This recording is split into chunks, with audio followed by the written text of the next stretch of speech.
안녕하세요, 여러분. 제 이야기를 들려드리겠습니다. 저는 전 남자친구의 사업에 2억 원을 투자했습니다. 그가 성공한 후 다른 여자와 결혼했고 결혼식 당일 저는 직접 그들에게 큰 선물을 안겨주었습니다. 은행카드를 쥔 제 손바닥은 온통 땀으로 축축했습니다. 이 카드에는 부모님이 불의의 사고로 돌아가신 후 남기신 모든 유산, 정확히 2억 원이 들어있었습니다. 이제 저는 이 2억 원을 모두 인출하여 5년간 사귄 남자친구 강준의 사업을 지원하려 합니다. 강준은 제 맞은편 카페에 앉아 있었고 그의 눈빛은 기대감으로 가득하면서도 약간의 망설임이 엿보였습니다.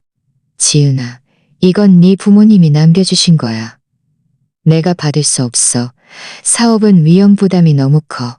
만약 실패라도 하면 너에게도 그리고 부모님께도 죄송해서 견딜 수 없을 거야. 저는 은행카드를 그의 앞으로 밀어주며 진지하게 말했습니다. 강준, 난 널 믿어. 대학교 졸업 후부터 지금까지 이 창업 아이템을 위해 3년 동안 얼마나 많은 노력을 했는지 난 다 지켜봤어. 이 돈은 널 주는 게 아니라 우리 공동의 투자야. 네가 성공하면 우리는 결혼하고 이 돈으로 얻은 수익으로 우리만의 작은 가정을 꾸리는 거야. 강준과 저는 대학교 동창이었습니다. 그는 시골 출신이었지만 영리하고 성실했으나 집안 형편이 좋지 않았습니다. 부모님은 살아계실 때 그를 매우 좋아하셨습니다. 성실하고 진취적인 좋은 아이라고 말씀하시며 우리가 결혼하면 아파트 계약금을 보태주어 집을 사주겠다고까지 하셨습니다. 하지만 세상일은 알 수 없는 법, 불의의 교통사고로 저는 부모님을 영원히 잃었습니다. 부모님이 돌아가신 후 강준은 제 곁을 지키며 저희 식사와 잠자리를 돌봐주고 장례 절차까지 도와주며 저에게 지극정성이었습니다. 그때 저는 평생 그와 결혼하겠다고 마음먹었습니다. 이제 그가 사업을 시작하겠다는데 저는 당연히 전적으로 그를 지지해야 했습니다. 강준은 저를 보며 눈시울을 붉혔습니다. 그는 제 손을 잡으며 말했습니다. 지은아, 넌 나에게 너무 잘해줘. 걱정 마. 절대 실망시키지 않을게. 내 회사가 자리 잡으면 바로 너와 결혼할 거야. 평생 너를 아끼고 사랑할게. 저는 그를 믿는다고 말했지만 한 가지 요구 사항이 있었습니다. 강준은 서둘러 말했습니다. 말해봐. 어떤 요구든 다 들어줄게. 저는 그에게 차용증을 써달라고 했습니다. 널 못 믿는 게 아니라 이 돈이 너무 중요해서 그래. 우리 사이의 약속을 기념하는 의미로 남기고 싶어. 네가 성공하면 이 차용증은 무효가 되는 거야. 강준은 망설임 없이 승낙했습니다. 좋아, 지금 바로 써줄게. 그는 가방에서 종이와 펜을 꺼내 진지하게 차용증을 쓰기 시작했습니다. 차용증에는 지은으로부터 한화 2억 원을 개인 창업 자금으로 빌림, 창업 성공 시 반환할 것을 약속하며 기한 내 반환하지 못할 경우 모든 법적 책임을 감수함이라고 쓰여 있었습니다. 날짜와 함께 강준의 이름과 주민등록번호가 기재되어 있었습니다. 다 쓴 후 강준은 차용증을 제게 건네며 말했습니다. 지은아, 잘 보관해줘. 회사에서 이익이 나면 바로 돈을 갖고 그때 우리 혼인신고하고 결혼하자. 저는 차용증을 받아 조심스럽게 지갑에 넣고는 웃으며 말했습니다. 가자. 은행 가서 송금해야지. 은행을 나오자 강준의 얼굴에는 흥분과 감격이 가득했습니다. 그는 저를 안으며 말했습니다. 지은아, 고마워. 네가 곁에 있으니 난 꼭 성공할 수 있을 거야. 저는 그의 품에 기대어 가슴 벅찬 기대로 가득 찼습니다. 저는 마치 우리의 미래를 보는 듯했습니다. 강준이 사업에 성공하고 우리만의 집을 마련하고 예쁜 아이를 낳아온 가족이 행복하게 살아가는 모습이 눈앞에 그려지는 듯했습니다. 강준의 회사는 곧 설립되었고 한 스타트업 캠퍼스에 자리 잡았습니다. 그의 비용 부담을 덜어주기 위해 저는 자발적으로 회사의 후방 지원 업무를 맡았습니다. 매일 퇴근 후에는 회사에 가서 서류를 정리하고 청소를 했으며 직원들에게 배달 음식을 주문해 주었습니다. 주말에는 그와 함께 시장 조사를 하러 다니고 고객과의 미팅에도 동행했습니다. 강준의 회사는 주로 인터넷 프로젝트를 다루었는데 초기에는 사업이 순조롭게 진행되어 몇몇 작은 주력 힘들었지만 무척 행복했습니다. 강준은 대학들을 따냈습니다. 강준은 매일 활기 넘치게 일했고 집에 돌아오면 항상 회사의 진행 상황은 그것을 볼 때마다 제 마음은 힘으로 가득 찼습니다. 강준이 분명히 약속을 지킬 것이고 우리의 미래는 점점 더 나아질 것이라고 믿었습니다. 한 번은 제 절친 서연이 저를 찾아왔습니다. 제가 매일 발에 땀나도록 바쁘게 일하는 것을 보고는 참지 못하고 말했습니다. 지은아, 너 너무 바보 아니야? 부모님이 남겨주신 2억 원을 전부 그 남자 사업에 투자하고 매일 이렇게 힘들게 돕고 있어? 만약 그가 실패하면 너는 어떻게 하려고? 저는 웃으며 말했습니다. 서연아, 난 강준을 믿어. 그는 무책임한 사람이 아니야. 우리가 5년 동안 함께 했으니 그가 어떤 사람인지 난 아주 잘 알아. 서연은 한숨을 쉬며 말했습니다. 알았어. 나도 그가 너에게 잘해주길 바라. 하지만 그래도 조심해야 해. 모든 걸 다 주지는 마. 저는 고개를 끄덕였습니다. 알았어. 고마워 서연아. 그때의 저는 서연의 말이 결국 현실이 되어 제가 전심으로 지지했던 사람이 제자한 사기극으로 변할 줄은 전혀 예상하지 못했습니다. 강준의 회사의 좋은 시절은 오래가지 못하고 곧 난관에 부딪혔습니다.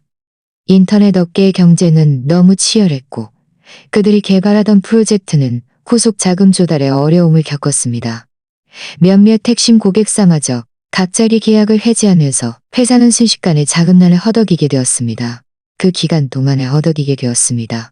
기간 동안 강준은 매일 찌푸린 얼굴로 집에 돌아와 소파에 앉아 담배만 피울 뿐 한마디도 하지 않았습니다. 강준은 담배꽁초를 끄며 지친 목소리로 말했습니다. 지은아, 지금 회사 자금 회전이 안 돼서 직원들 월급도 주기 힘들어졌어. 이대로 가다가는 회사가 문을 닫을 지경이야. 제 마음이 철렁 내려앉았습니다. 저는 서둘러 말했습니다. 너무 조급해하지 마. 우리 같이 방법을 찾아보자. 나 아직 부모님이 남겨주신 폐물이 좀 있어. 내일 당장 가서 팔게. 조금이라도 보탤 수 있으면 좋잖아. 강준은 저를 붙잡고 고개를 저으며 말했습니다. 안 돼. 그 폐물들은 부모님이 너에게 남겨주신 소중한 기념품이야. 그걸 팔게 할 수는 없어. 다른 방법을 찾아볼게. 강준의 무력한 모습을 보니 제 마음은 더욱 아팠습니다. 그가 더 이상 저를 힘들게 하고 싶지 않다는 것을 알았지만 우리는 평생을 함께할 사람이었기에 그의 어려움은 곧 저의 어려움이었습니다. 저는 몰래 절친 서연에게 연락하여 상황을 설명하고 5천만 원을 빌려달라고 했습니다. 서연은 제 말을 듣자마자 화를 내며 말했습니다. 지은아, 너 미쳤어? 이미 2억 원을 다 줬는데 이제 또 돈을 빌려주려고? 만약 그가 못 갚으면 너는 어떻게 할 건데? 저는 말했습니다. 서연아, 강준이 지금 정말 힘들어. 나는 그의 회사가 망하는 걸 그냥 보고 있을 수 없어. 이 5천만 원은 내가 너에게 빌리는 거야. 꼭 빨리 갚을게. 서연은 한숨을 쉬며 어쩔 수 없다는 듯 말했습니다. 정말 널 못 말리겠다. 알았어. 돈을 빌려줄게. 하지만 나중에 헛수고하지 않도록 잘 생각해. 다음 날 서연은 5천만 원을 제 계좌로 이체해 주었고 저는 그 돈을 받자마자 강준에게 건네주었습니다. 강준, 이 돈으로 일단 직원들 월급 주고 이 시기를 버텨봐. 강준은 저를 보며 다시 눈시울을 붉혔습니다. 지은아, 고마워. 이 돈은 꼭 갚을게. 회사가 좋아지면 2배로 갚을게. 돈을 빌려주는 것 외에도 저는 강준을 위해 여기저기 자원을 물색하고 인맥을 찾아다녔습니다. 예전에 알던 지금은 큰 기업을 운영하는 선배가 생각났습니다. 혹시 도움이 될까 싶었습니다. 저는 일부러 선물을 사들고 몇 번이나 찾아가 간곡히 부탁한 끝에 그가 강준과 만나 협력에 대해 이야기하기로 동의했습니다. 이 만남을 위해 저는 특별히 강준의 프로젝트 상세 계획서를 준비해 주었고 만남 당일 저는 내내 그와 동행하며 그를 대신해 설명을 보충해 주었습니다. 하지만 강준은 긴장한 탓인지 말까지 더듬었고 결국 협력은 무산되었습니다. 돌아오는 길에 강준의 표정은 좋지 않았고 말투에는 짜증이 섞여 있었습니다. 지은아, 아까 너 너무 많이 얘기했어. 내가 너무 비전문적으로 보이잖아. 저는 멍해졌습니다. 분명 그를 돕고 싶었을 뿐인데 오히려 비난을 받다니. 저는 억울한 마음에 말했습니다. 나는 그냥 네 프로젝트를 잘 설명해주고 싶었을 뿐이야. 다른 뜻은 없었어.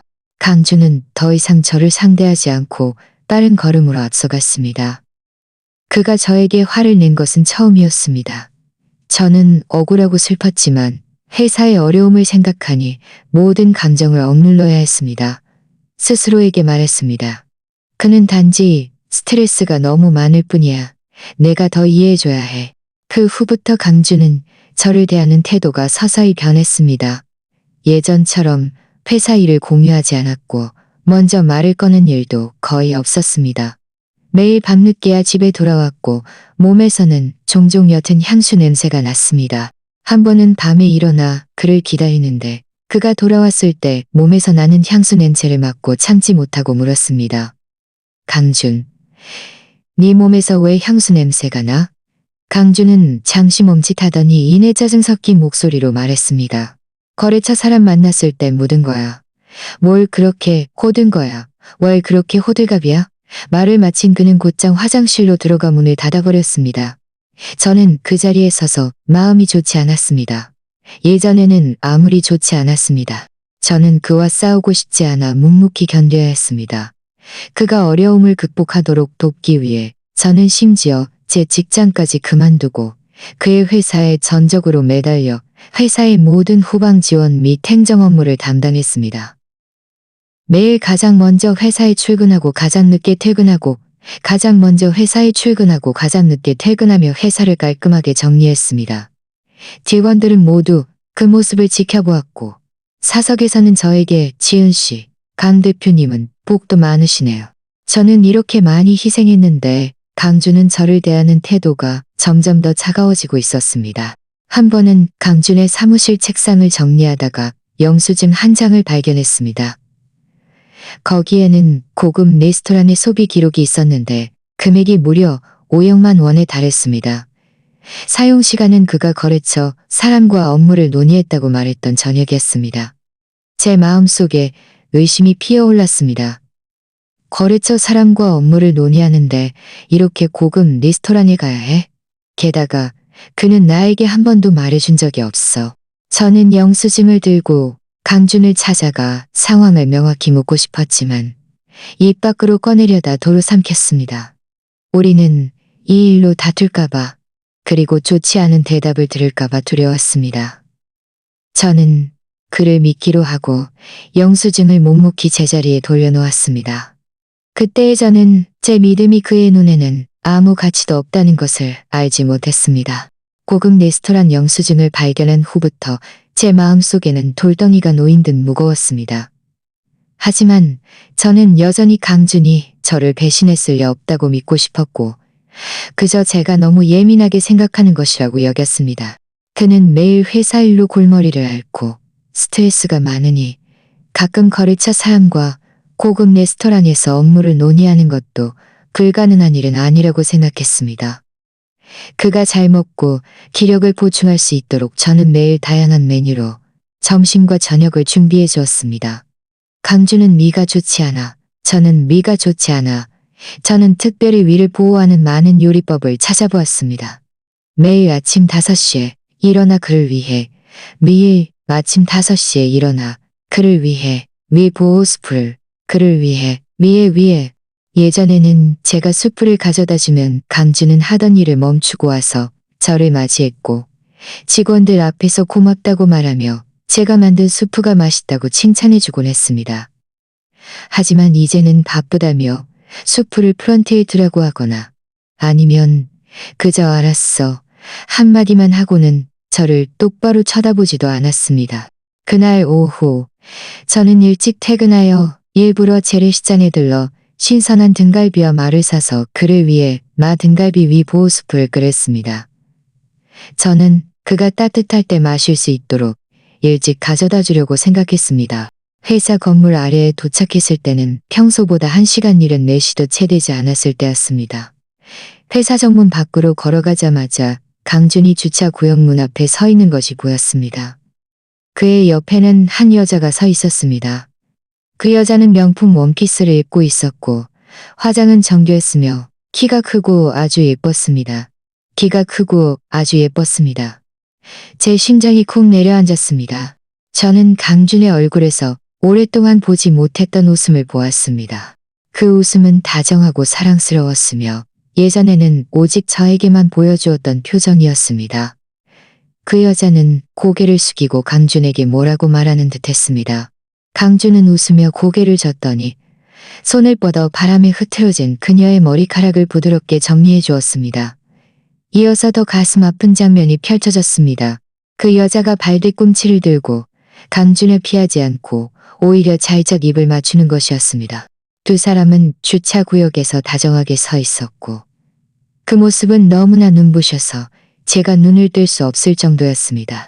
제 손에 들려있던 고온병이 쨍 소리를 내며 바닥에 떨어졌고 안에 수프가 온 사방에 쏟아졌습니다. 뜨거운 수프가 제 발에 튀어 화끈거렸지만 저는 전혀 통증을 느끼지 못했습니다.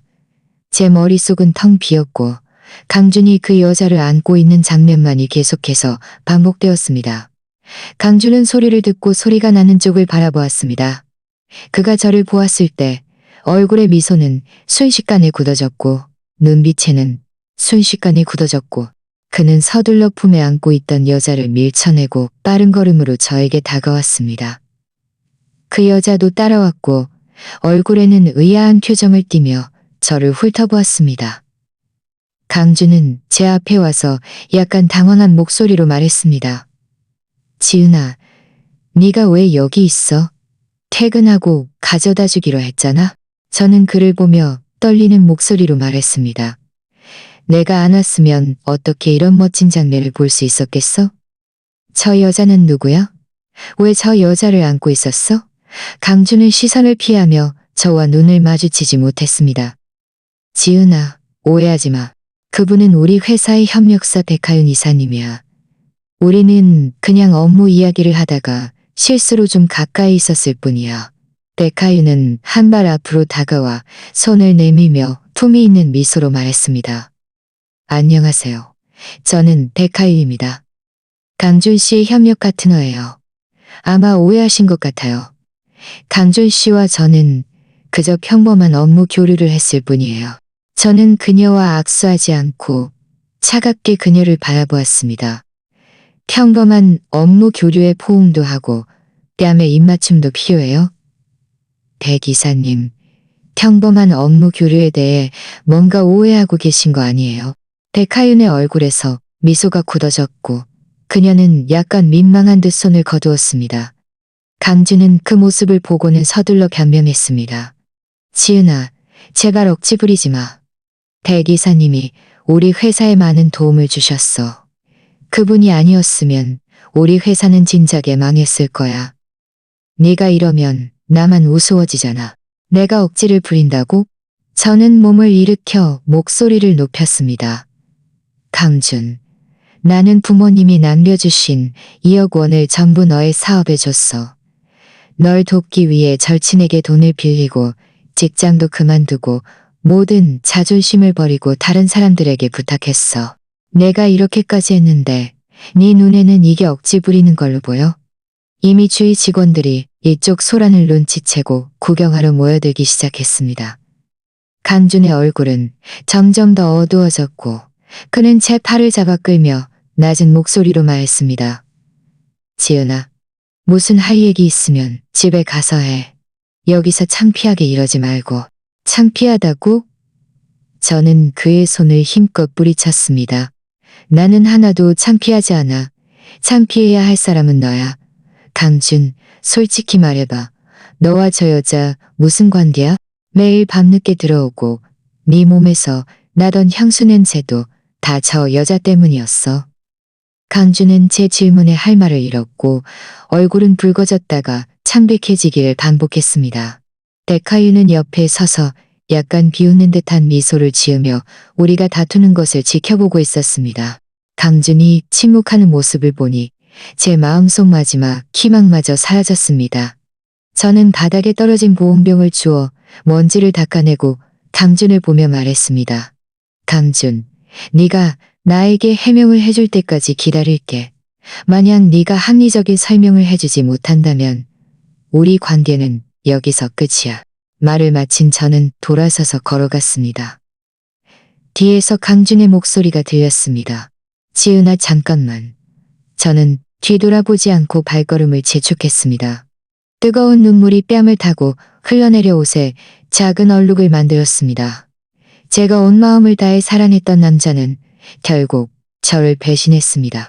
집에 돌아온 후 저는 방에 틀어박혀 오랫동안 울었습니다. 우리가 함께했던 5년, 그가 저에게 했던 약속들, 부모님이 그를 인정했던 일, 그리고 제가 그를 위해 희생했던 모든 것이 떠올랐습니다. 이 모든 것이 이제는 그저 웃음거리가 되어버린 것 같았습니다. 밤에 강준이 돌아왔습니다. 그는 제 방문을 열고 제 앞으로 다가와 죄책감 어린 표정으로 말했습니다. 지은아, 미안해. 내가 잘못했어. 백하유 씨와는 정말 그저 업무 관계일 뿐이야.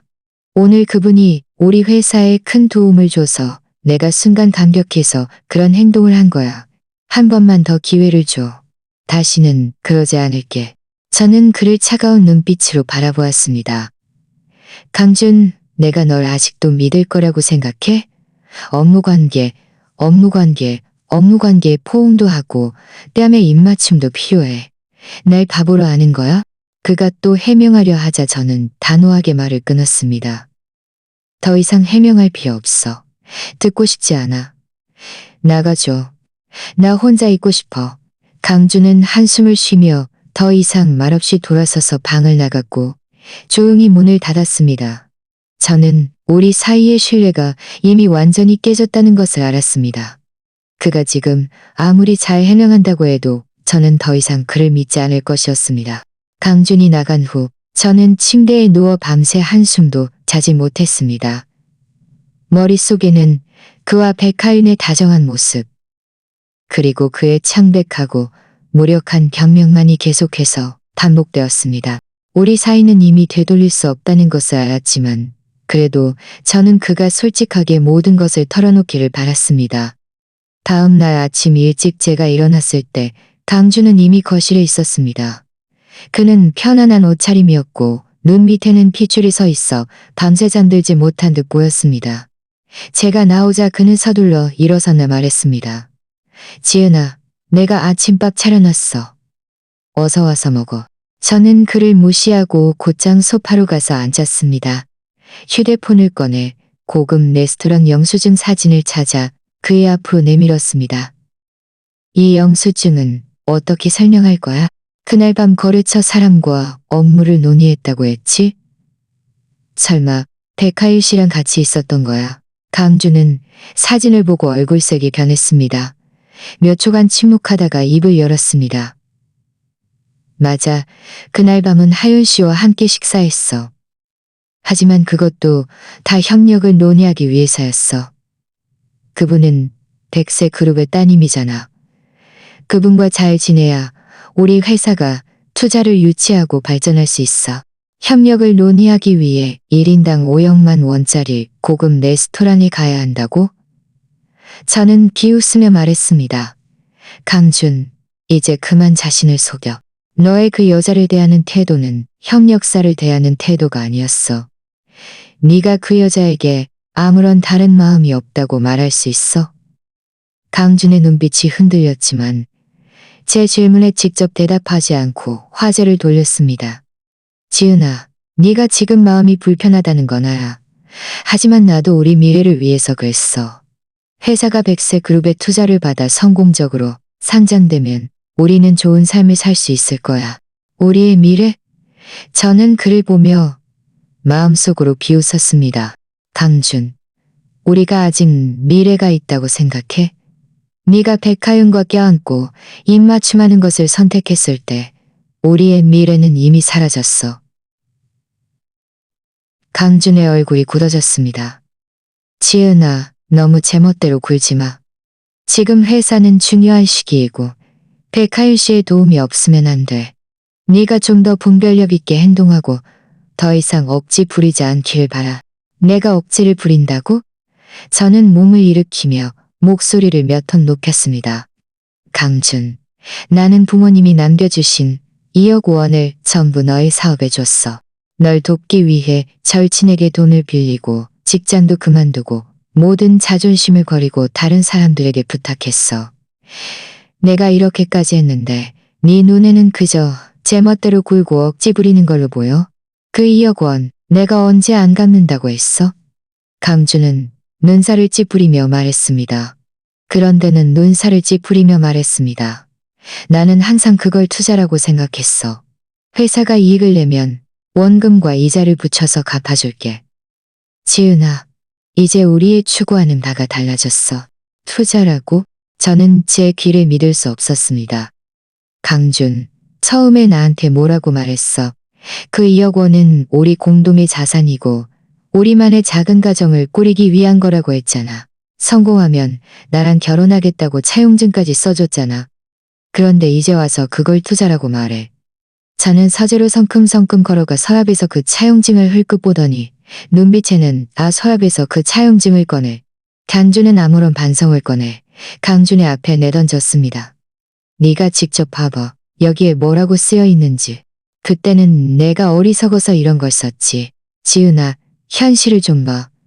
백하윤 씨는 내가 원하는 것을 줄 수 있지만 너는 아니야. 그분과 함께하면 내가 20년은 덜 고생할 수 있고 우리 회사는 빠르게 상장될 수 있어. 너와 함께라면 나는 그저 천천히 버텨야만 하고 어쩌면 평생 성공하지 못할 수도 있어. 그 말은 날카로운 칼날처럼 제 심장을 깊이 찔렀습니다. 저는 마침내 강준의 진짜 모습을 완전히 깨달았습니다. 그는 이기적이고 배은망덕한 소인이었습니다. 제가 예전에 그에게 보냈던 모든 신뢰와 희생은 그저 웃음거리가 되어버렸습니다. 저는 깊이 숨을 들이쉬며 감정을 가라앉히려고 노력했습니다. 그를 차가운 눈빛으로 바라보았습니다. 강준, 알겠어. 네가 원하는 건 부귀영화와 성공이었구나. 그런 건 내가 줄 수 없어. 백하윤 씨는 줄 수 있으니 나를 배신하고 그 여자와 함께하기로 선택했구나. 강준은 부정하지 않고 고개를 끄덕였습니다. 그래, 인정해. 나와 하윤 씨는 진심으로 사랑하는 사이야. 그분은 나의 열정을 이해하고 내 사업을 지지해줘. 좋아. 그렇게 된 것 빨리 2억 원을 너에게 갚아줄게. 내가 너에게 빚진 걸로 치자. 빚진 걸로 치자고? 저는 그를 보며 다시 눈물이 흘러내렸습니다. 이번에는 슬픔 때문이 아니라 분노와 허무함 때문이었습니다. 강준, 네가 2억 원으로 나에게 준 상처를 다 메울 수 있다고 생각해? 네가 가져간 건 우리 부모님의 유산이고 나의 미래에 대한 희망이었어. 네가 배신한 건 우리 5년의 감정이고 너에 대한 이가 배신한 건 우리 5년의 감정이고. 그럼 네가 뭘 원하는데? 강준은 눈살을 찌푸리며 말했습니다. 내가 이미 너에게 분명히 말했잖아. 나는 하윤 씨와 헤어질 수 없어. 돈 말고는 너에게 아무것도 줄 수 없어. 저는 눈물을 닦아내고 눈빛을 굳건히 했습니다. 강준, 너는 네 배신에 대한 대가를 치르게 될 거야. 이 2억 원은 내가 찾아올 거야. 하지만 네가 나에게 빚진 것은 2억 원만이 아니야. 오늘부터 우리는 완전히 관계를 끊어. 너는 너의 길을 가고 나는 나의 길을 갈 거야. 나는 나의 길을 갈 거야. 나는 나의 길을 갈 거야. 한때 우리의 추억으로 가득했던 이 집은 이제 저를 역겹게 만들었습니다. 강준은 거실에 서서 아무 말도 하지 않았고 저를 막으러 오지도 않았습니다. 아마 그도 우리 사이에 더 이상 할 말이 없다고 생각했을 것입니다. 저는 짐을 다 싸고 여행 가방을 끌고 문으로 향했습니다. 뒤돌아 이 집을 마지막으로 한 번 바라보고 강준을 마지막으로 한 번 본 후 미련 없이 밖으로 나섰습니다. 건물 아래로 내려왔을 때 저는 절친 서연에게 전화를 걸었습니다. 목소리에는 울음기가 섞여 있었습니다. 서연아, 나 강준이랑 헤어졌어. 그가 나를 배신했어. 서연은 전화기 너머로 다급하게 말했습니다. 지은아, 너무 슬퍼하지 마. 너 어디야? 지금 바로 갈게. 내가 진작에 강준 그 남자 좋은 사람 아니라고 말했잖아. 너는 내 말을 듣지 않았어. 저는 주소를 알려주고 전화를 끊었습니다. 길가의 벤치에 앉아 오가는 사람들을 바라보니 마음이 막막했습니다. 제가 어디로 가야 할지도, 앞으로 어떻게 해야 할지도 알 수 없었지만 저는 이렇게 끝낼 수 없다는 것을 알았습니다. 강준이 저를 배신했으니 저는 반드시 그에게 합당한 대가를 치르게 할 것이었습니다. 길가의 벤치에 앉아 얼마 지나지 않아 서연이 차를 몰고 달려왔습니다. 그녀는 제가 여행 가방을 끌고 눈이 빨개진 모습을 보자 서둘러 차에서 내려 저를 품에 안았습니다. 지은아, 얼마나 힘들었어. 여기서 이러고 있지 말고 일단 나랑 집에 가자. 저는 서연의 어깨에 기대어 다시 울음을 터뜨렸습니다. 서연은 제 등을 토닥이며 나지막이 위로했습니다. 울고 나면 괜찮아질 거야. 내가 있잖아. 서연의 집에 도착하자 그녀는 저에게 깨끗한 옷을 찾아주고 따뜻한 수프 한 그릇을 끓여주었습니다. 뜨거운 수프를 마시니 마음이 조금 따뜻해졌습니다. 서연은 제 맞은편에 앉아 저를 보며 말했습니다. 지은아, 강준 그 나쁜 놈 그냥 넘어가면 안 돼. 네가 준 2억 원이랑 내가 빌려준 5천만 원 다 돌려받아야 해. 저는 고개를 끄덕였습니다. 알아. 이 돈은 당연히 돌려받아야지. 하지만 지금 어떻게 해야 할지 모르겠어. 내 손에는 잠시 생각하더니 말했습니다. 서연의 말에 제가 사촌 오빠 진우 변호사님이 생각났습니다. 사촌 오빠는 부모님의 조카로 유명 법률사무소에서 일하며 경제 분쟁과 혼인 가정 관련 사건을 전문으로 다루고 있었습니다. 예전 부모님이 살아계실 때 우리는 자주 왕래했고 오빠는 저를 잘 챙겨주었습니다. 웃음이다. 저는 저를 잘 챙겨주었습니다. 저는 즉시 휴대폰을 꺼내 사촌 오빠 진우에게 전화를 걸었습니다. 저는 감정을 가다듬고 강준이 저의 2억 원 유산으로 사업을 시작했고 백하윤과 바람을 피웠으며 그 2억 원을 투자라고 말한 모든 일을 오빠에게 자세히 이야기했습니다. 진우 오빠는 제 이야기를 듣고 심각한 목소리로 말했습니다. 지은아, 너무 조급해하지 마.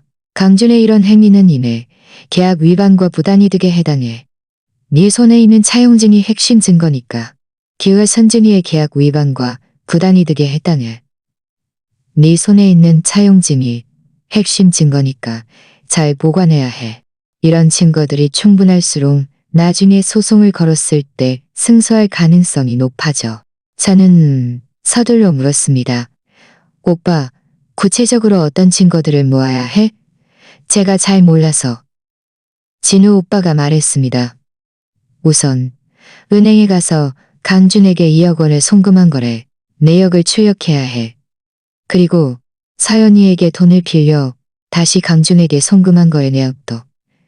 다음으로 네가 회사 후방 지원과 행정 업무를 처리한 관련 증거, 예를 들어 직원들의 증언, 사무용품 구매 영수증, 회사 업무 관련 채팅 기록 등. 마지막으로 강준이 사업 자금을 이용해 백하일 씨에게 선물하고 식사를 대접하고 송금한 기록 등. 이 모든 것이 그가 자금을 횡령했고 배신 행위를 했다는 것을 증명할 수 있어.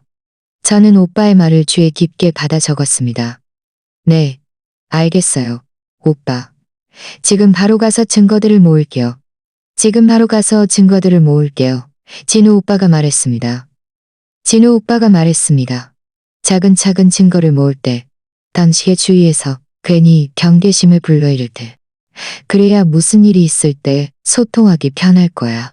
전화를 끊자 제 마음은 한결 편안해졌습니다.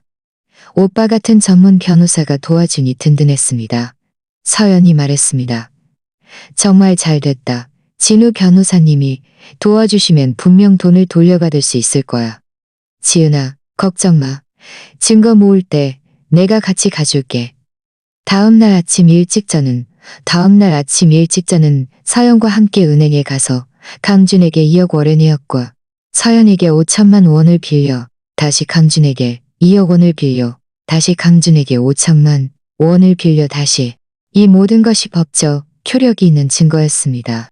이어서 저는 강준 회사에서 예전에 일했던 몇몇 직원들에게 연락했습니다. 이 직원들은 모두 제가 채용했던 사람들이고 평소에도 제가 그들을 잘 챙겨주었기에 강준의 행동을 좋게 보지 않고 있었습니다. 저는 그들에게 상황을 설명하고 제가 회사에서 후방 지원 명하고 제가 회사에서 후방 지원 및 행정 업무를 담당했었다는 사실을 증명해달라고 부탁했습니다. 놀랍게도 그들은 모두 흔쾌히 동의해 주었습니다. 지난달에는 가방 사주라고 5천만 원을 송금하기도 했고요.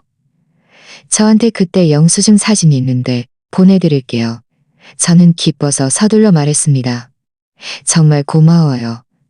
저에게는 너무 중요한 자료예요. 곧 그 직원은 영수증 사진을 저에게 보내주었습니다. 사진에는 거래처 선물로 500만 원이 지출되었고 첨부된 영수증이었습니다. 그리고 5천만 유명 보석 브랜드의 소비 영수증이었습니다. 저는 이 증거들을 모두 정리하여 사촌 오빠 진우에게 보냈습니다.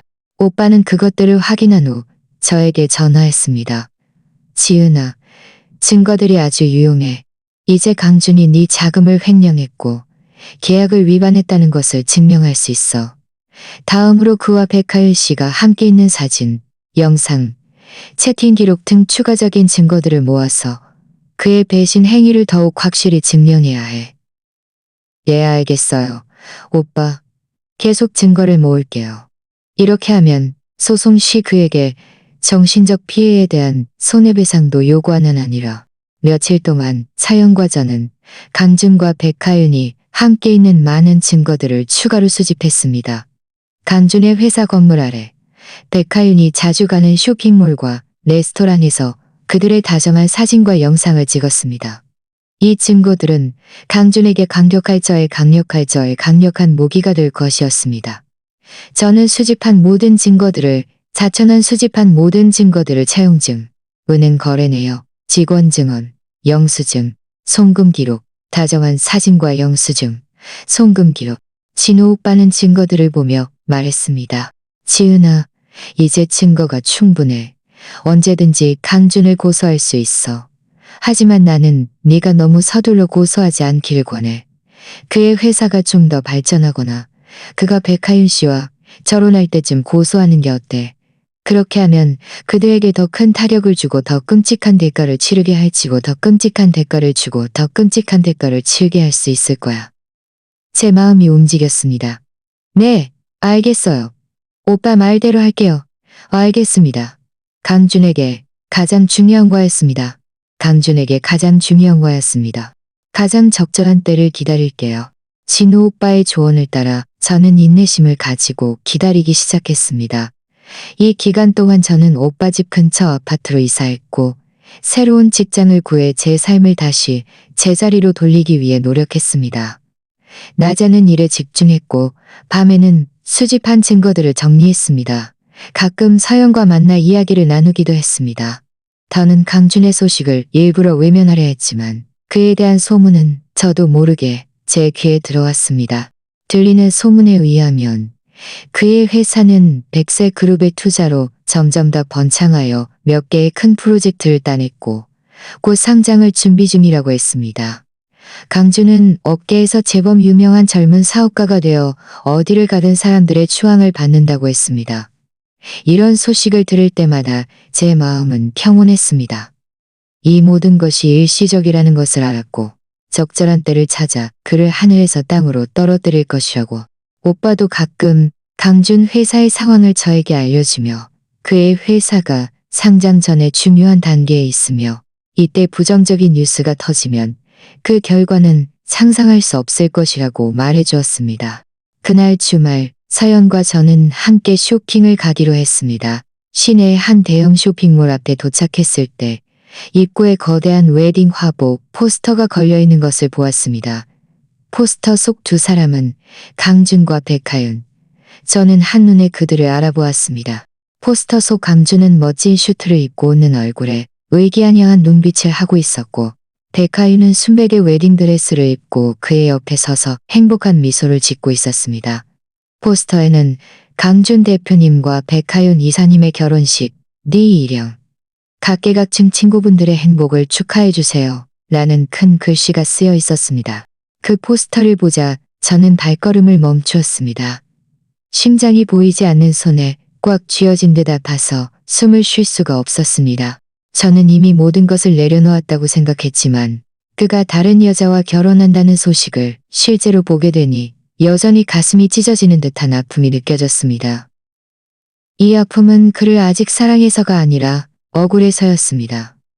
제가 온 마음을 다해 두었던 사람이 이토록 배은망덕하다니 너무나 억울했습니다. 저는 깊이 숨을 들이쉬며 감정을 가라앉히려고 노력했습니다. 서연은 포스터를 보며 너무나 억울색이 변했습니다. 저 나쁜 놈이 기어코 그 여자랑 결혼한다고. 그가 더 요란하게 할수록 좋아. 그때 가서 더 처참하게 무너질 테니까. 바로 그때 옆에 있던 두 여학생이 수군거리는 소리가 들렸습니다. 저 신랑 신부 봐. 신랑은 강준이래. 요즘 잘 나가는 IT 회사 대표님이라던데. 듣자 하니 그가 사업 시작할 때 여자친구 백하율 씨의 전폭적인 지원을 받았대. 백하율 씨가 정말 그의 은인인가 봐. 다른 여학생이 말했습니다. 맞아. 나도 들었어. 강준 대표님이 여자친구한테 정말 잘해준대. 그분의 지원에 감사하다고 신에 줌사하다고 신에 줌사하다고 신의 지원에 감사하다고. 결혼식도 이 도시에서 가장 호화로운 호텔에서 한대. 홀 대여비만 몇 천만 원 들었다고 하니 정말 로맨틱하다. 은인이라고? 저는 비웃으며 말했습니다. 마음속 마지막 감정마저 사라졌습니다. 강준은 백하윤이 자신의 창업길의 은인이라고 대외적으로 선전하며 제가 그를 위해 희생했던 모든 것을 완전히 지워버린 것이었습니다.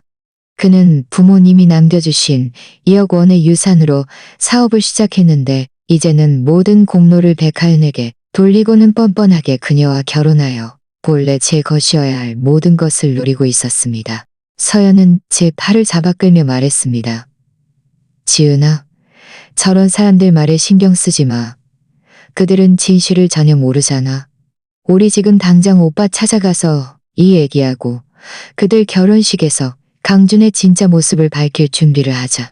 저는 고개를 끄덕였습니다. 서연과 함께 쇼핑몰을 나와 곧장 오빠의 법률 사무소로 향했습니다.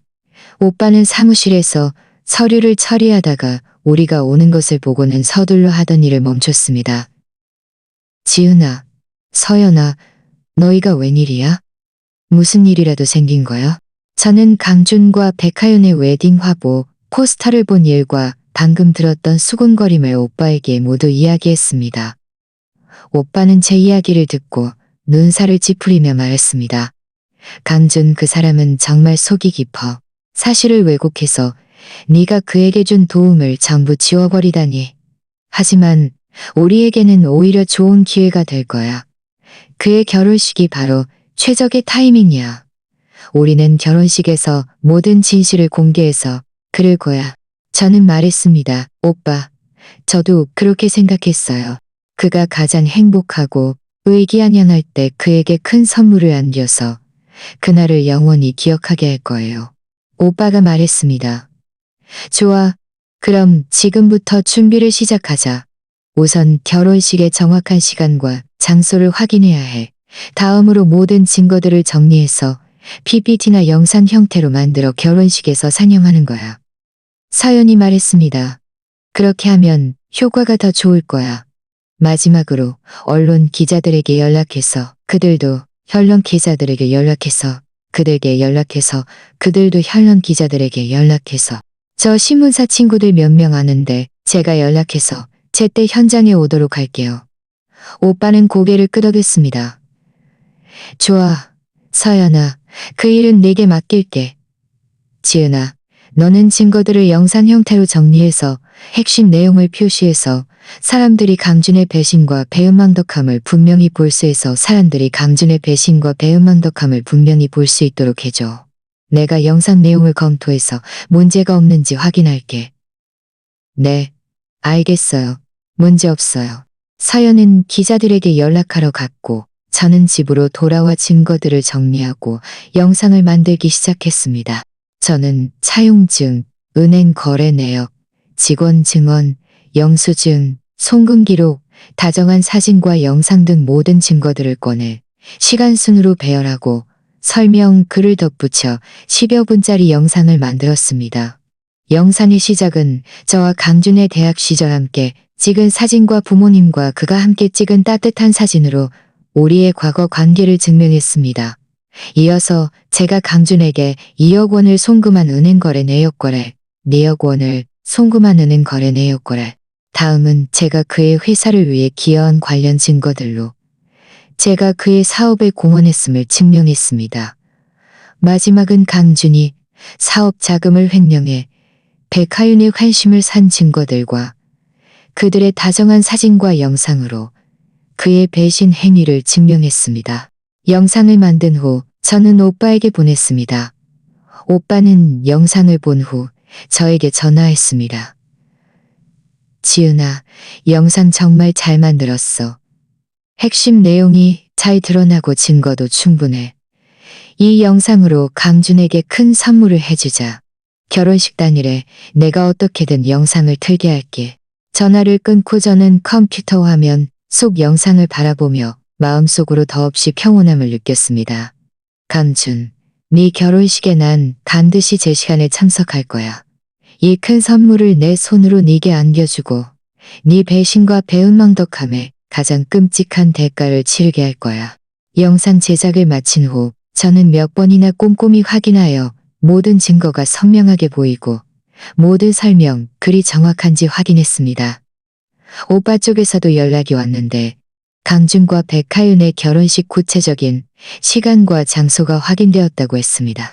7일 후 토요일, 이 도시에서 가장 호화로운 보름달 호텔에서 열린다고 했습니다.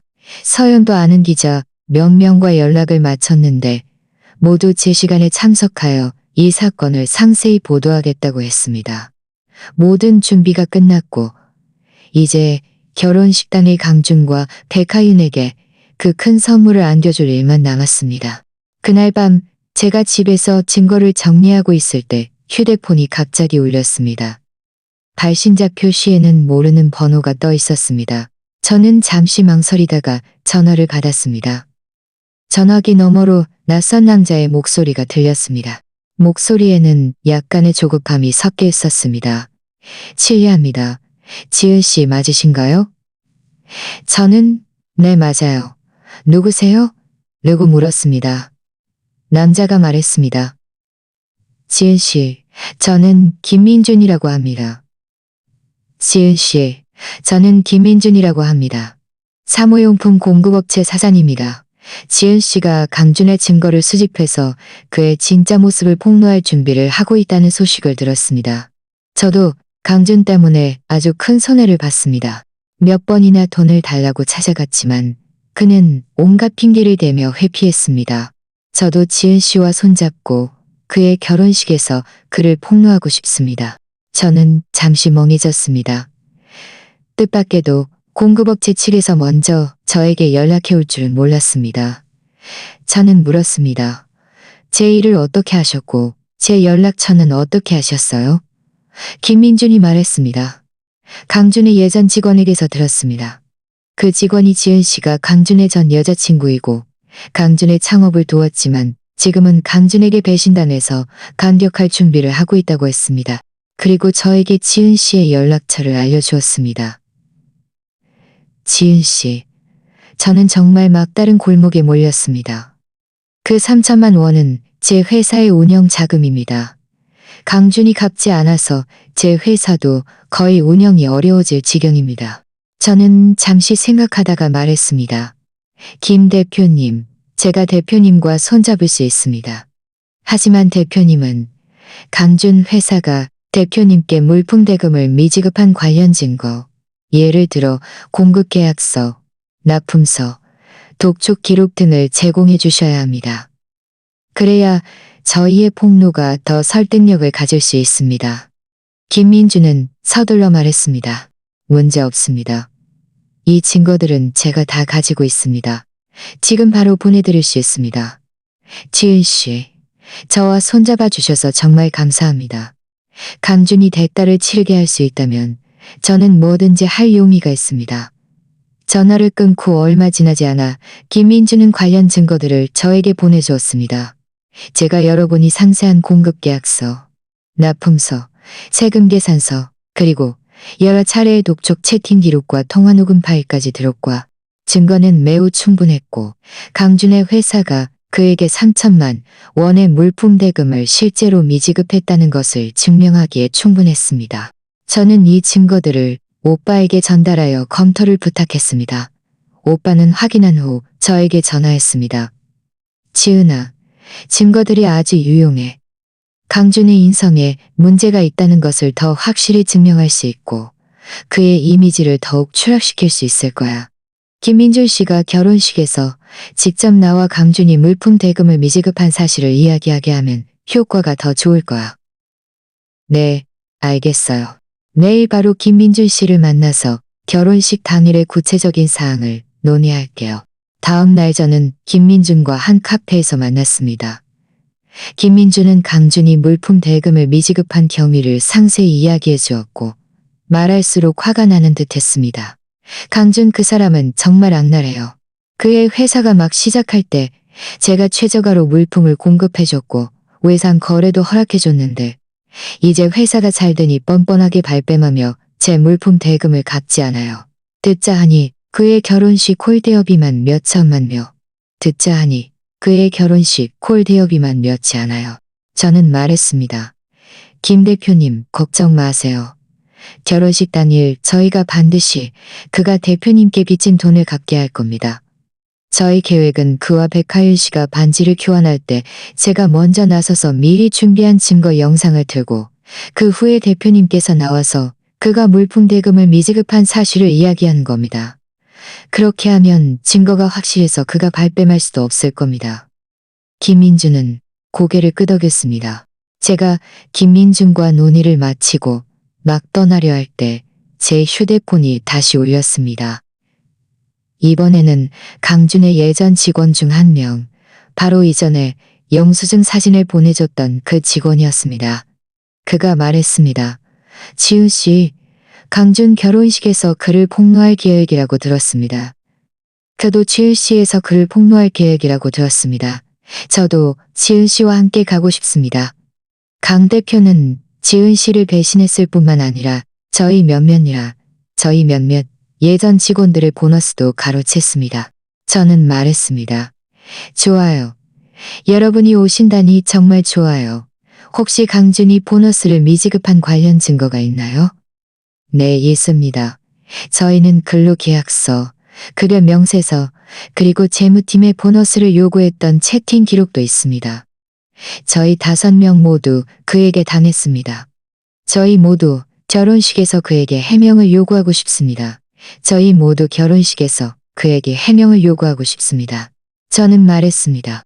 결혼식 당일 여러분도 함께 오셔서 김 대표님이 말씀을 마친 후에 여러분이 나와서 그가 보너스를 미지급한 사실을 이야기해 주세요.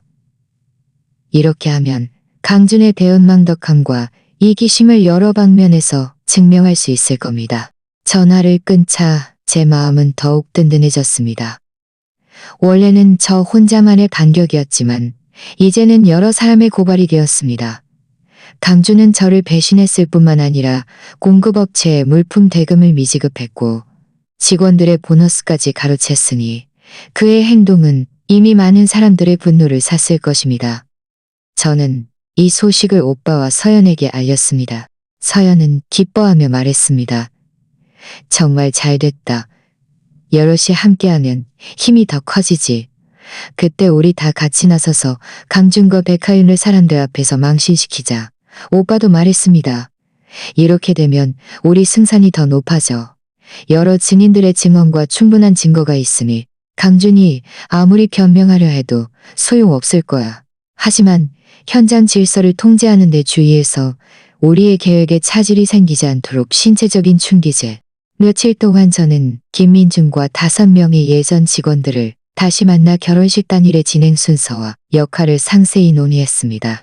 우리는 결혼식 당일 저와 서연, 오빠는 먼저 하객으로 결혼식장에 들어가 적절한 자리에 앉아있고 김민중과 5명의 예전 직원들은 호텔 입구 근처에서 기다리다가 제가 신호를 보내면 그때 다시 현장으로 들어오기로 약속했습니다. 저는 또 특별히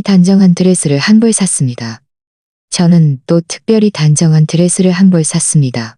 축복하기 위함이었습니다. 축복하기 위함이라 결혼식 당일 가장 좋은 모습으로 강준의 진짜 모습으로 극적 폭로하기 위함이었습니다. 결혼식 전날 저는 최종 버전의 증거 영상을 간격에 참여할 모든 사람들에게 보내 내용을 숙지하도록 했습니다. 오빠도 보름달 호텔 직원 한 명과 연락했는데 그 직원은 강준의 행동을 좋게 보지 않아 결혼식 당일 우리의 영상을 호텔 대형 스크린에 연결해주래. 호텔 대형 스크린에 연결해주는 것을 도와주려 떠올렸습니다. 모든 준비가 끝났고 이제 결혼식 당일이 오기만을 기다렸습니다.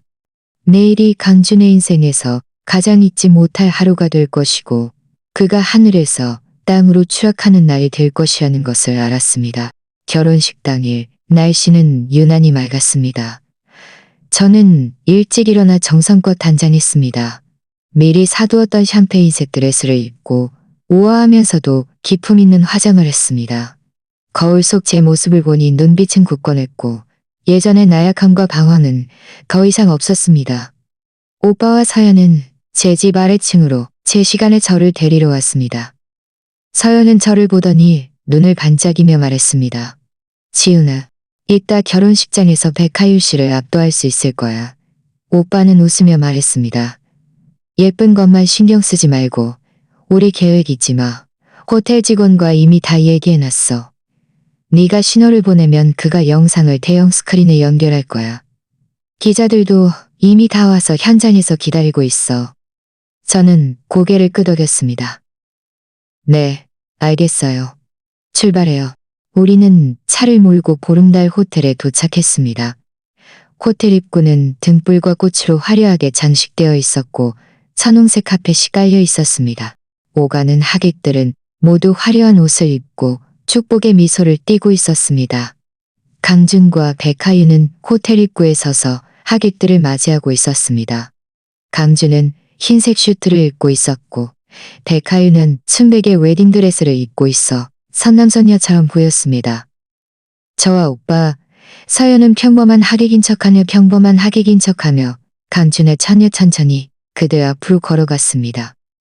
강준은 저를 보자마자 얼굴색이 순식간에 변했고 눈빛에는 놀라운 골색이 순식간에 변했고 그녀의 얼굴에는 의아함과 경계심이 서려 있었습니다. 강준은 침착한 척하며 눈살을 찌푸리고 말했습니다. 지은아, 네가 왜 여기 있어? 누가 너를 오라고 했어? 저는 입가에 차가운 미소를 띠고 주위 하객들이 들을 수 있을 정도의 크지도 작지도 않은 목소리로 말했습니다. 강준, 네가 결혼하는 이렇게 큰 경사에 내가 어떻게 안 올 수 있겠어? 나는 너와 백 이사님께 특별한 선물을 전해주러 온 거야. 백하윤은 한 발 앞으로 나서서 강준의 팔짱을 끼고 저를 내려다보며 말했습니다. 저는 당신을 모르는데 저희 결혼식은 초대받지 않은 손님을 환영하지 않습니다. 나가주세요. 저는 말했습니다. 내가 누구냐고? 나는 강준의 사업에 2억 원을 투자해서 그를 도운 사람이야. 그가 사업하는 길에서 진짜 은인이었던 사람이지. 백 이사님. 설마 강준의 회사가 당신 집안 덕분에 발전했다고 생각하는 건 아니겠죠. 제 말이 떨어지자 주위 하객들은 모두 수군거렸고 강준과 백하인을 바라보는 눈빛이 달라졌습니다. 강준의 얼굴색은 더욱 굳어졌고 그는 서둘러 말했습니다. 지은아, 여기서 헛소리하지 마. 내가 언제 네 돈을 받았다고? 여기서 계속 소란 피우면 경비 부를 거야. 저는 비웃으며 말했습니다. 강준, 네가 우리 부모님이 남겨주신 2억 원의 유산을 받은 적 없다고 말할 수 있어? 네가 채용증을 쓴 적 없다고 말할 수 있어? 바로 그때 결혼식 사회자가 다가와 변명하듯 말할 수 있어. 바로 그때 결혼식 사회자가 다가와 변명하듯 명하듯 말했습니다. 손님, 오늘은 강준 대표님과 대기사님의 경사스러운 날입니다. 무슨 일이 있으시면 개인적으로 말씀이다. 일단 저와 함께 가시죠. 말하며 그는 제 팔을 잡으려 했습니다. 오빠는 단호하게 그의 팔을 가로막으며 차갑게 말했습니다. 강준, 함부로 손대지 마. 나는 지은이의 사촌 오빠이자 변호사다. 오늘 지은이가 여기에 온 건 너와 모든 것을 명확히 하라는 거야. 일이 더 커지는 것을 원치 않는다면 조용히 지은이가 할 말을 다 하도록 해. 강준은 오빠의 강렬한 조용히 지은이가 할 말을 다 하도록 해. 강준은 오빠의 강렬한 기세에 눌리고 그가 변호사라는 말에 더욱 당황했습니다. 하지만 애써 태연한 척 말했습니다. 경비 어디 있어? 몇몇 경비원들이 곧 달려와 우리 주위를 에워쌌습니다. 백하윤의 부모님도 다가왔는데 백 대표의 아버지는 얼굴이 어두워지며 말했습니다. 도대체 뭘 하려는 겁니까? 당장 떠나지 않으면 경찰에 신고하겠습니다. 저는 말했습니다.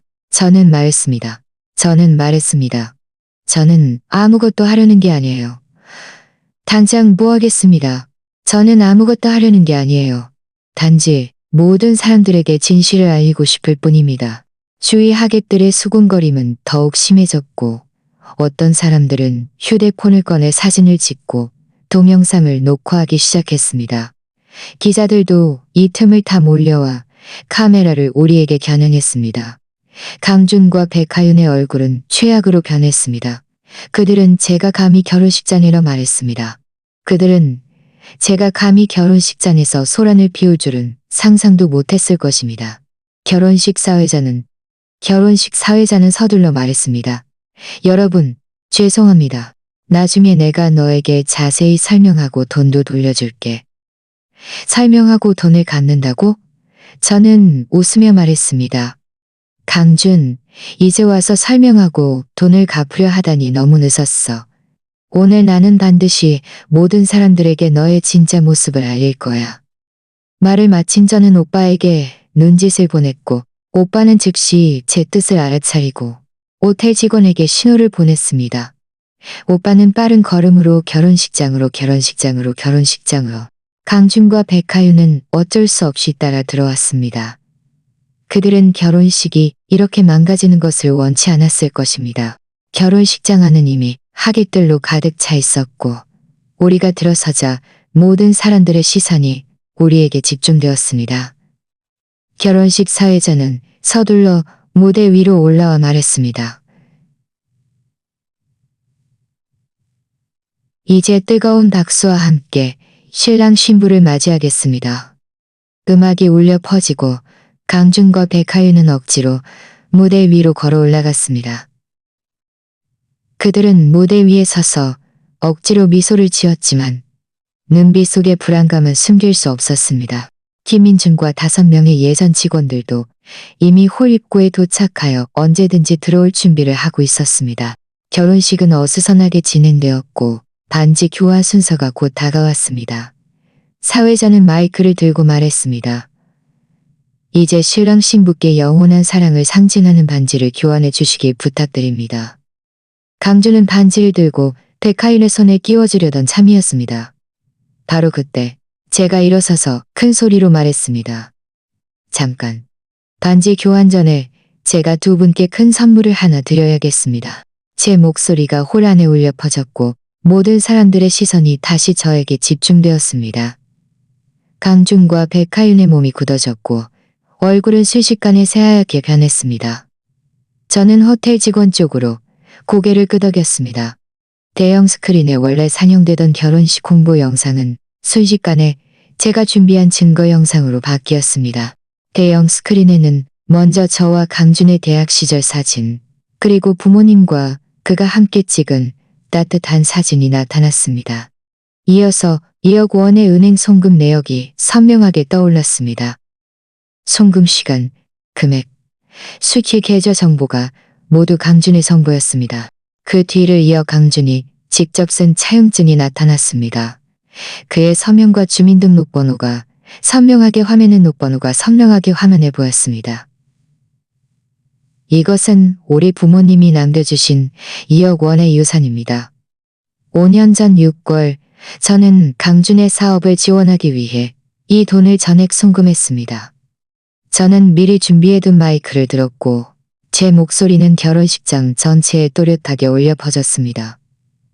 제 목소리는 결혼식장 전체에 또렷하게 울려 퍼졌습니다. 이 차용증은 그가 당시 직접 씁니다. 호라는 순식간에 아수라장이 되었고 하객들의 수군거림은 끊이지 않았습니다. 강준을 바라보는 눈빛은 비웃음과 의심으로 가득했습니다. 강준은 얼굴이 새하얗게 질려 몸을 떨며 저를 가리키며 소리쳤습니다. 네가 증거를 위조했어. 다 가짜야? 지은아, 너 정말 악랄하다. 가짜라고? 저는 비웃으며 직원에게 계속 사냥하라고 손짓했습니다. 가짜인지 아닌지는 뒤에 나오는 내용을 보면 알게 될 거야. 영상에는 제가 회사에 기여한 증거들이 산용되기 시작했습니다. 직원들의 증언 녹음, 제가 사무용품을 구매한 영수증, 회사 업무 관련 채팅 기록, 심지어 제가 그와 함께 시장 조사를 하고 고객과 미팅했을 때의 사진까지. 모든 증거 하나하나가 그의 창업 초기에 제가 희생했던 것들을 분명히 증명하고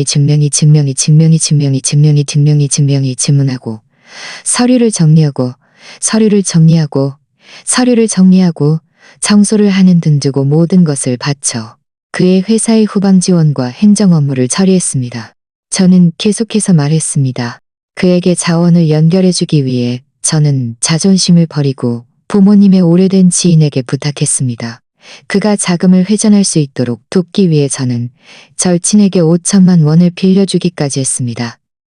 대기사님, 이런 사실을 알고 계십니까? 백하윤은 무대 위에 서서 몸을 비틀거렸습니다. 그녀는 믿을 수 없다는 듯 강준을 바라보았습니다. 강준은 네가 직접 말하는 게 사실이야. 네 여자가 말하는 게 사실이야. 하윤아, 저 여자 말 듣지 마. 저건 다 저 여자가 위조한 거야. 그 여자는 우리가 함께 있는 걸 질투하는 거야. 하지만 이때 대형 스크린의 내용은 이미 그가 사업 자금을 횡령해 백하윤의 환심을 산 증거들로 바뀌어 있었습니다. 보석 가게의 영수증, 고급 레스토랑의 결제 기록, 5천만 원의 송금 내역, 그리고 두 사람의 다정한 사진과 영상까지. 영상 속 강준은 다정하게 백하윤에게 목걸이를 걸어주며 나지막이 말했습니다. 하윤아, 이건 회사 수익으로 너에게 사준 거야. 앞으로 더 큰 집도 사주고 네가 가장 좋은 삶을 살게 해줄게. 수익? 저는 비웃었습니다. 네가 말하는 수익이 내 돈으로 다른 여자의 환심을 사는 거였어? 이 5천만 원 송금은 백 이사님 생일 전날에 한 거 아니야? 비고는 예비금이라고 되어 있지만 실제로는 다 그 여자에게 쓴 거잖아. 그리고 이 보석들, 레스토랑 비용, 어느 것 하나 내 2억 원에서 나간 돈이 아닌 게 있어? 감히 다른 사람 돈으로 내 환심을 사? 날 뭘로 본 거야? 바로 그때 김민준이 5명의 예전 직원들과 함께 걸어 들어왔습니다. 김민준은 손에 공급 계약서와 독촉 기록을 들고 탄 소리로 말했습니다. 강준, 당신은 지은 씨 돈을 가로챘을 뿐만 아니라 나에게 3천만 원의 물품 대금도 미지급했어. 내가 당신에게 물품을 공급할 때 가격을 최저로 낮춰줬고 외상 거래도 허락해줬는데 이제 회사가 잘 되니 뻔뻔하게 발뺌하며 이 돈을 갚지 않아. 5명의 예전 직원들도 한 발 앞으로 나서며 함께 말했습니다. 2023년 연말 보너스를 아직까지도 주지 않았어. 강준, 당신은 우리 피땀 어린 돈을 착취하면서 지은 씨 돈으로 흥청망청 썼는데 양심은 어디 있어? 기자들이 벌떼처럼 달려들어 카메라를 모두 강준에게 겨냥했습니다. 온갖 질문들이 쏟아져 나왔습니다. 강 대표님, 지은 씨가 말한 것이 모두 사실인가요? 정말 그분에게 2억 원을 받아 사업을 시작했습니까? 강 대표님, 왜 배 기사님을 속인 겁니까? 강 대표님, 물품 대금을 미지급하고 직원 보너스를 착취한 것이 사실입니까? 강준은 기자들에게 둘러싸여 옴짝달싹 못했고 얼굴은 붉어졌다가 창백해지기를 반복하며 한마디도 할 수 없었습니다. 백하윤의 부모님은 화가 나서 온몸을 떨었습니다. 백 대표의 아버지는 강준을 가리키며 말리키며 아무 말도 제대로 한참 동안 아무 말도 제대로 하지 못했습니다. 네, 이 사기꾼. 우리 백씨 가문이 어떻게 너 같은 인간을 사기꾼. 그 사람을 믿지 말았어야 했는데.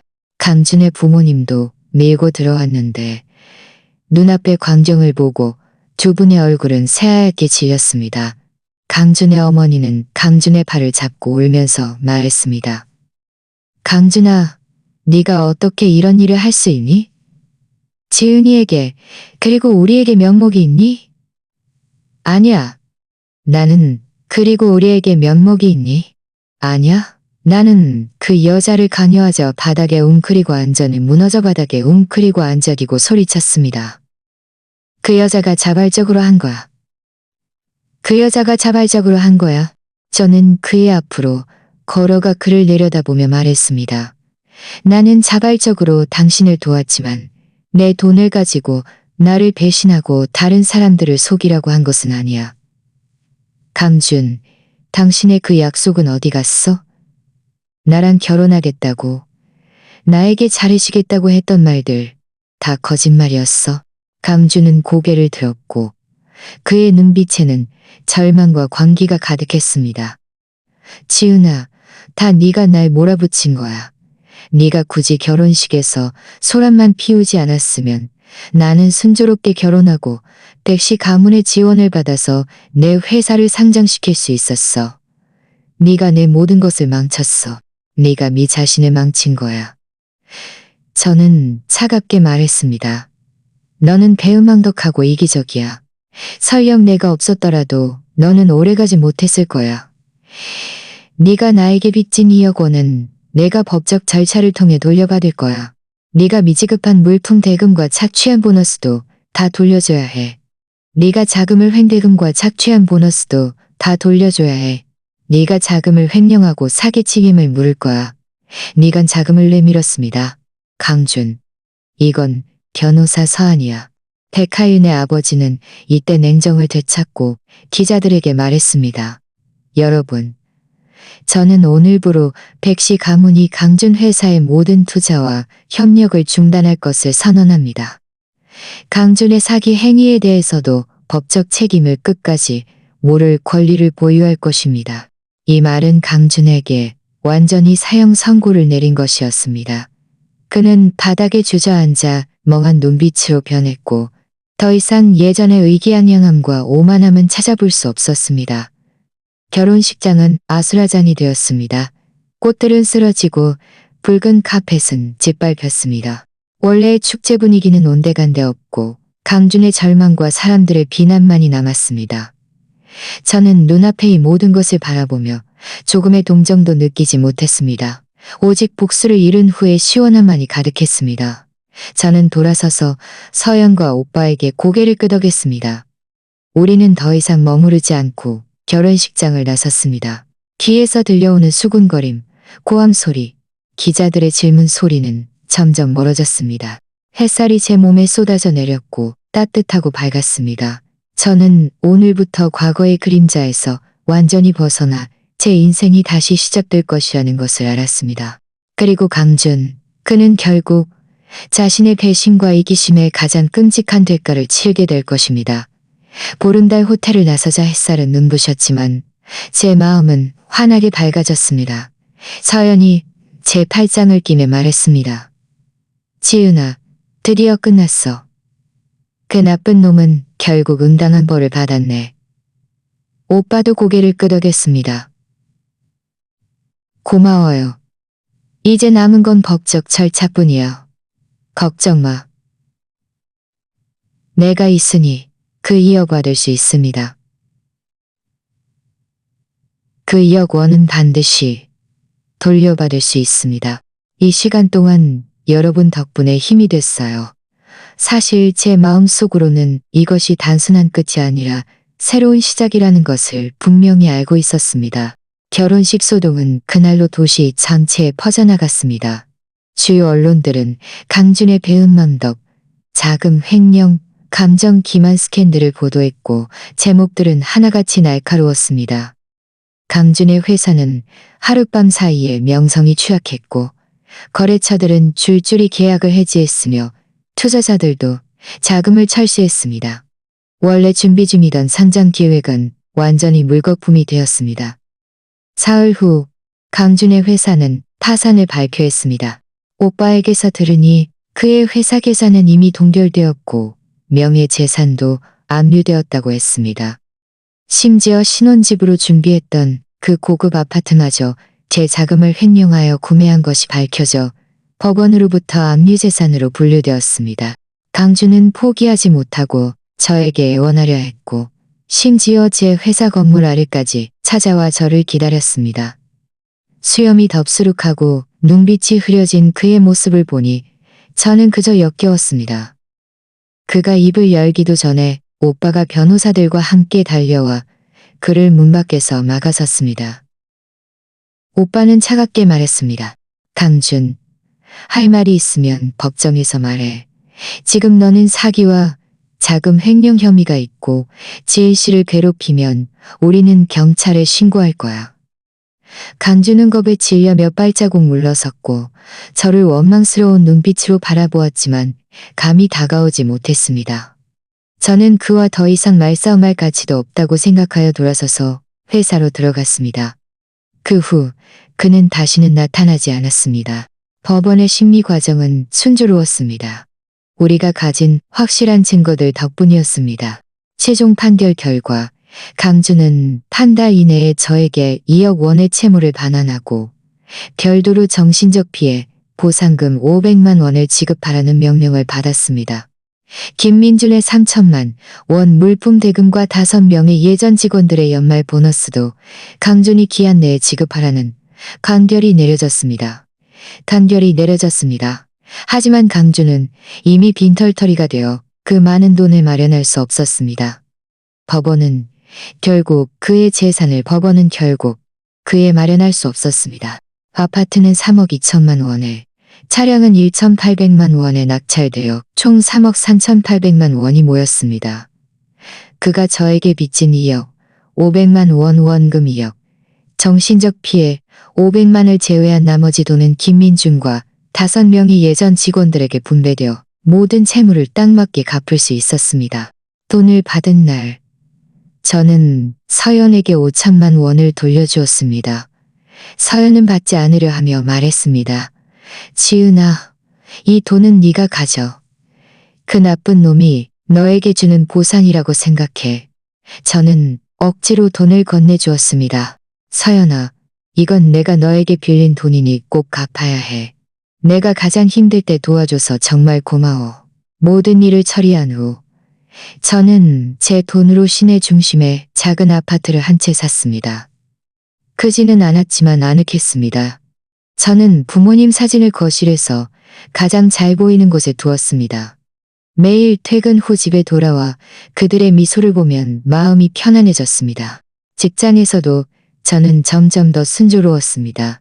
예전에 강준 회사에서 쌓았던 관리, 경험과 저 자신의 노력이 더해져 저는 곧 승진하고 연봉도 올랐으며 회사의 부서장이 되었습니다. 동료들은 모두 저를 존경하며 능력도 뛰어나고 마음가짐도 좋다고 말했습니다. 여가 시간에는 차음과 함께 쇼핑을 가거나 여행을 다니고 헬스장에서 운동을 했습니다. 곳곳이 수업도 등록하여 취미 생활을 즐겼습니다. 제 삶은 점점 더 풍요로워지고 행복해졌습니다.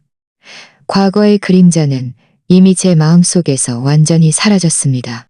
후에 한 산업 교류회에서 저는 이현우라는 남자를 알게 되었습니다. 그는 한 IT 회사의 창업자로 성숙하고 차분하며 다정하고 배려심이 깊었습니다. 우리는 이야기가 잘 통했고 연락처를 교환한 후 그는 자주 저에게 저녁 식사나 영화를 함께 하자고 제안하며 저를 잘 챙겨주었습니다. 저는 제 과거를 숨기지 않고 강준과의 모든 일을 그에게 솔직하게 이야기했습니다. 이현우는 제 이야기를 다 듣고 나서도 조금의 거부감도 없이 오히려 안타까워하는 않았습니다. 지은 씨, 얼마나 힘들었어. 과거는 다 지나갔으니 이제부터는 내가 옆에 있습니다. 저 자신에게도 상대방에게도 서로를 천천히 알아갈 시간을 주고 싶었습니다. 이현우는 저를 잘 이해해 주었고 저를 재촉하지 않고 그저 묵묵히 제 곁을 지켜주었습니다. 한 번은 우연히 친구에게서 강준의 소식을 들었습니다. 그가 파산한 후 매우 비참하게 살고 있으며 막노동을 하며 겨우 생계를 이어가고 있다고 했습니다. 백하유는 그와 완전히 연락을 끊었고 그의 부모님마저 그의 행동 때문에 그와 관계를 끊고 더 이상 그를 돌보지 않는다고 했습니다. 한때 촉망받던 젊은 사업가는 이제 사람들이 손가락질하는 천덕꾸러기가 되었습니다. 이 소식을 듣고도 제 마음은 조금도 흔들리지 않았습니다. 이 모든 것은 그 자신이 자초한 것이고 그가 마땅히 받아야 할 결과였습니다. 선악에는 반드시 고음이 있고 하늘의 도리는 순환하는 법. 그가 처음 심었던 악한 씨앗은 이제 악한 열매를 맺은 것이었습니다. 또 반년이 지난 후 이현우가 저에게 청혼했습니다. 그는 거창한 이벤트를 벌이지 않고 우리가 처음 만났던 카페에서 심플한 다이아몬드 반지를 들고 진지하게 말했습니다. 지은 씨, 제가 가장 부유한 사람은 아니지만 최선을 다해 가장 좋은 삶을 선물할게요. 지은 씨와 함께 따뜻한 가정을 꾸리고 싶어요. 평생 지은 씨에게 잘해줄게요. 저와 결혼해 주시겠어요? 저는 그의 진심 어린 눈빛을 바라보며 웃으며 고개를 끄덕였습니다. 네, 그럴게요. 우리의 결혼식은 매우 간소하게 양가 친척들만 초대해서 치러졌습니다. 결혼식 당일 햇살은 눈부셨고 저는 순백의 웨딩드레스를 입고 오빠의 팔짱을 끼고 한 걸음 이현우에게 걸어갔습니다. 그는 저를 바라보는 눈빛에 다정함과 사랑스러움이 가득했습니다. 그 순간 저는 마침내 저만의 행복을 찾았다는 것을 알았습니다. 결혼 후 삶은 매우 행복했습니다. 이현우는 저에게 매우 잘해주었고 제 부모님께도 극진히 대했습니다. 우리는 함께 우리의 작은 가정을 꾸려나갔고 시간이 날 때마다 양가 부모님을 찾아뵙고 평온하고 따뜻한 나날을 보냈습니다. 가끔은 과거의 그 불쾌한 경험이 떠오르곤 했지만 저는 더 이상 슬프지도 원망하지도 않았습니다. 그 경험은 저를 많이 성장시켰고 진정한 행복이 무엇인지 소중히 여겨야 할 사람이 누구인지 깨닫게 해주었습니다. 또한 그 경험은 여자는 반드시 독립적이고 강해야 하며 남자에게 지나치게 의존해서는 안 된다는 것을 알려주었습니다. 오직 자신이 강해져야 자신을 사랑하고 더 잘 보호할 수 있다는 것을요. 강준은 마치 제 삶의 오점처럼 이미 제 마음속에서 완전히 지워졌습니다. 저는 그 실패한 사람 때문에 무너지지 않고 용감하게 다시 일어서서 저만의 행복을 추구할 수 있었던 것이 무척 다행이라고 생각합니다. 우리를 상처 준 사람들은 결국 우리 뒤에 멀리 남겨질 것이고 우리는 우리만의 햇살 아래에서 더욱 멋지게 살아갈 것이라고